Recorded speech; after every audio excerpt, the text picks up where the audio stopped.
On this video, I'm going to be teaching you how to score as highly as possible on OutRun. Recently, there's been a lot of interest in how to get a high score on this game.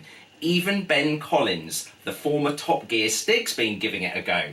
Now, I've got one advantage up my sleeve, which is that I decompiled all of the code for OutRun, so I know exactly how it works, and I can talk you through how scoring precisely works.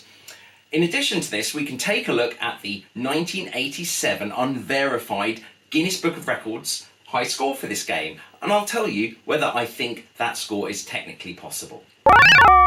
So let's put the keys in the ignition and find out the 3 key ways to score big in OutRun. So the first thing to know is that scoring is based on your speed at any moment in time, not the distance travelled. Now this might seem blindingly obvious, but there's a bit more nuance to it than you might think. So I've decompiled the code and I've extracted the values and I've put them in a simple spreadsheet here. So in the left-hand column, you can see your car speed. This gets divided internally by the game code by 16, and then that's used to index into a score. So what you really just need to know here is if you're driving along, if you're trundling along at 16 kilometers per hour up until 32, you're only going to get a score of 10 at that moment in time. However, if you're going at 288 or beyond, you're going to get a score of 960. So at any moment in time, in fact 30 times a second, 30 FPS, the game is updating and it's saying, hey, how fast are you driving? And then it's going to award you additional score 30 times a second for driving at that speed. So the thing you'll notice here is that this is not a linear scale where the graph would just go kind of like a straight line. It's exponential. So the faster you go, the better you do in terms of your scoring. And driving to the same point in the track at a slower speed will yield you a lower score. So you want to drive fast. Let me prove this to you. In the first video, I drive from the start line to where the double lane converges into a single road. When I drive very slowly, I score around 63,000 points for reaching this marker.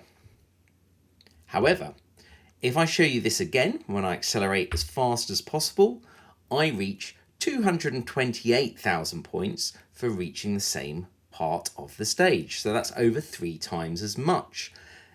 So depending on your speed, even if you only go down one bracket, say 1 or 2 kilometers an hour slower, over the course of a stage, this could be losing you 250,000 points per level just for driving that little bit slower. Now, obviously you've got to balance this against everything else that's going on, but it's just something that you should know, and that's how the score ticks up on OutRun when you see it ticking up very, very aggressively as you're driving along. As we've also proven, scoring is based on speed. This also means that timing your gear shift correctly is very important. Mistiming the shift loses acceleration time. A sensible moment to shift into high is when you're at 160 kilometers per hour, or there's 3 green bars on the rev counter. This is the sweet spot, and if you actually look at the game code, the attract mode AI of the game changes gear at exactly this moment. The next part of this is knowing that when either one of your wheels or both of the wheels of your car are off-road, you score nothing. So you have got to balance as a player whether it's worth taking that shortcut and cutting the corner versus scoring those points. The other thing to note as well is if you have all of your car wheels off, your speed will cap at 115 kilometers per hour. You can't go any faster. If you just have one side of the car off, it'll be about 215. So that's another consideration. Okay, the second key way to score points is by overtaking traffic. It doesn't matter on the vehicle type. It's a set score of 20,000 points for each vehicle overtaken. And it doesn't matter whether that's a truck or VW Beetle. How can you encourage more traffic to appear? Well, Driving swiftly is the key, but traffic is spawned on the horizon at a set speed of 212 kilometers per hour. So you must be traveling faster than this, firstly for it to spawn and for you to catch it up. You'll notice that if you just drive along in low gear, you'll never reach this speed and you'll never see any traffic in the game. There's also a bit of luck based on how the traffic is spawned on the horizon. The game uses a random number generator to decide where the traffic is going to be spawned on the left or right hand side of the road. Its speed is also impacted by the other traffic around it, and it can be adjusted by the game's logic if the traffic ends up getting too bunched up. One interesting trick that OutRun uses is to actually speed up the traffic as you get closer to it. So it's actually moving slower when it's in the distance near the horizon, and then as you approach it, it speeds up slightly so you get a bit of a nicer overtaking effect. You can think of it a little like the annoying slow driver in real life who speeds up just as you overtake them on the road. The effect is subtle, but it is coded into the game's logic. Now, the dip switches on the arcade PCB allowed the arcade operator to change the number of vehicles that could appear simultaneously. This was to control how long players spent on the machine for their money. Increasing the traffic makes the game more tricky, but the side effect is that you can also score more points for passing it, and this is the reason record attempts must use the normal traffic setting, because changing it radically impacts the ability to score big. So, with our settings set to normal, how many simultaneous vehicles are we going to see? Well, it looks like this. On stage 1 of the game, only 3 vehicles will appear simultaneously at any one time, and the road's very wide at that point, so there's plenty of space. By stage 2 it goes up to 4, by stage 3 you have 5 simultaneous vehicles, by stage 4 you have 6, and by stage 5 you have 7. Now remember, each time you overtake one of these vehicles, you're going to score 20,000 points. I've done some counting, and on normal mode, you'll usually overtake around 180 vehicles by the time you've completed the game, and that's worth about 3.6 million points on your overall score. One cool gameplay quirk that most of the home conversions fail to replicate is that traffic in OutRun will actually try to move out of your way. If you're travelling in a straight line and there's space for the traffic to move into, it will sometimes change lanes. Once you spot this, you'll realise that you can drive up right behind vehicles and shunt them out the way, just like you're tailgating on the motorway. The final and most important way to earn huge points is actually just to complete the game. For every 1/10 of a second you have left on the clock, 100,000 bonus points are awarded. So you'll be awarded 1,000,000 points for each second you have remaining. So that means there are potentially millions of points available here. So let's go back to how many points you can score in 0.1 seconds when simply driving at full speed. The answer is 2,880. That's 30 FPS times 960 times 0.1. Therefore, my advice would be to always sacrifice score during normal gameplay if it yields an overall time saving when completing the game. Always leave the road if it makes sense. Always drop your speed if necessary for a more consistent drive. Do everything you can to complete your chosen course in the minimum amount of time. You'll also notice that when you complete the game, the speed at which you finish actually remains locked after you cross the invisible finish line, and the car is automatically controlled for you. So that means that actually the speed at which you cross the finish line allows you to rack up more points effectively for free until the game automatically stops the car for you at the goal banner. But there's more.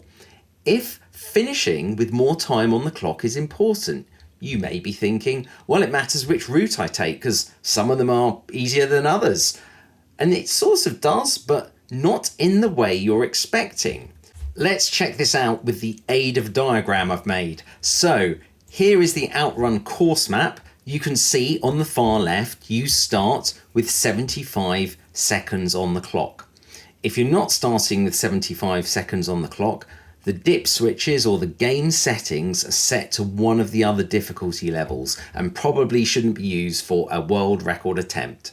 So if you turn left at the first junction in OutRun, believe it or not, you actually get awarded 62 extra seconds for crossing the checkpoint. However, if you turn right, you get 65 extra seconds. So the amount of bonus time you're awarded completely depends on the route that you've taken.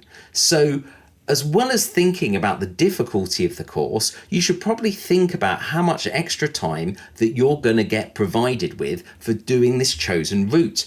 Now, one interesting thing is there's actually a bug in this table. If you go right, you'll see you only get awarded an extra 55 points. I can tell you for sure that that value was intended to be 57. The reason I know that is because when you look at the settings for both easy and hard, which are either side of normal, that would be 57 seconds. So the other interesting thing, if you're aware, the first version of OutRun used a different course map layout. Now, this table was never changed when the course map layout was actually updated. So this reflects the original, let's call it the original Japanese V1 of OutRun, not the later reordered stages. So I don't know if that was an oversight by the development team, but it is what it is. And these are the times that you are awarded, extracted from the game code. Here you can see I've built this spreadsheet and we can change the values to see how that impacts your final score. So we said the time available for you is roughly, depending on the route you take, 5 minutes, which is 300 seconds. So I've plugged that value in here. Here I've put the completion time for the game. So let's say I've finished with 10 seconds on the clock. That would be 290 seconds. Now, here I can also select like what my average speed is over the course of the game. I'm going to assume I don't crash, and I'm going to say I'm in the 272 kilometer per hour bracket, which if you remember, that looks up this score value here of 830, which is updated at 30 frames a second. I'm also going to put in how many cars I've overtaken. So 180 was my rough guesstimate based on watching some videos of other people completing the game. And then these values go into a table here, so you can see, okay, for the speed I'm traveling at, I get 7 million points roughly for completing the game. The amount of traffic that I've overtaken, I'm going to get about 3.6 million. And if I've got 10 seconds on the clock left at the end, I'm going to score 10 million bonus points, which gives me a final score of about 20 million. Now, if we remember, the Guinness Book of Records score was north of 40 million. So, well, what would I have to do to actually get that score? I would need to drastically improve the time at which I completed the game. So if I do that and give myself 20 seconds remaining on the clock, well, that goes up to a final score of 30 million. You can see in this pie chart how much of what you're doing impacts the final score. So finishing with that much time on the clock, 65% of my final score is based on those bonus points, 11.8 on overtaking traffic, and just 22% on my speed. But, you know, we're still not north of 40. So that's like a big ask. Okay, let's say that we drove full speed all the time. How does that impact things? Not a lot. We've gone up to 31.6 million. So what else could we do? Well, in reality, like, I think that you probably would struggle to complete the game with 30 seconds on the clock. Like, let me know if you've done that. It seems a stretch. But when we get there, like, we are getting closer to that score. How on earth do we get to 52 million then? I think how this was done was that the game was set to easy timing mode, and in easy time you get 5 extra seconds at the start of the game, but you also get extra time added on as you cross the checkpoint lines. So that would give us a total time of 310 seconds rather than 300. And lo and behold, if I put that time in, like we're getting very close now in this calculation to the 1987 world record score. Let's be a bit generous. Like maybe if you're playing on easy, you get to overtake more cars because you've got more time to do so. Let's put that up to 190. Makes a tiny bit of difference.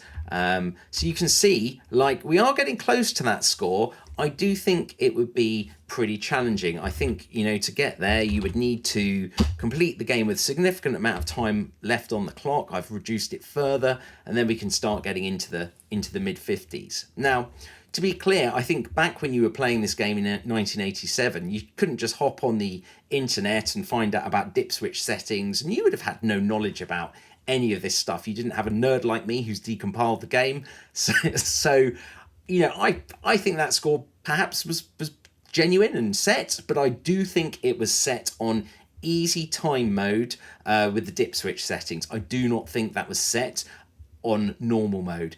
Now, you may completely disagree. Let me know in the comments below what you think about my calculations here.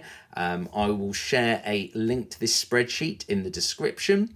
But before I go, I'm just going to talk a little bit about why the game is sometimes a little bit easier on emulation to the real thing. One thing that I've noticed is that a lot of emulators don't really by default replicate the feel of the arcade machine. And by that I mean that many of them simulate the analog wheel in kind of a strange way. Often when you press left, that immediately hard locks the wheel, and then when you press right, you'll immediately get a hard lock right. This makes the game very, very easy to play, and on the original arcade machine, even if you rag the wheel from left to right as hard as possible, you've still got about a second of input lag, which is an awful lot for an arcade game. So I'd encourage you, if you're trying to set a record and you haven't got access to the original hardware, make sure your controls are set up correctly, otherwise you're making the game very, very easy. I hope you enjoyed this video. If you did, do the usual stuff. Please subscribe, please share it with a friend. I've got a series of videos planned about how I made OutRun on the Amiga, which will go into the inner workings of the code base. So it should be fascinating stuff. If you like that kind of thing, let me know, and see you in the next one. Take care.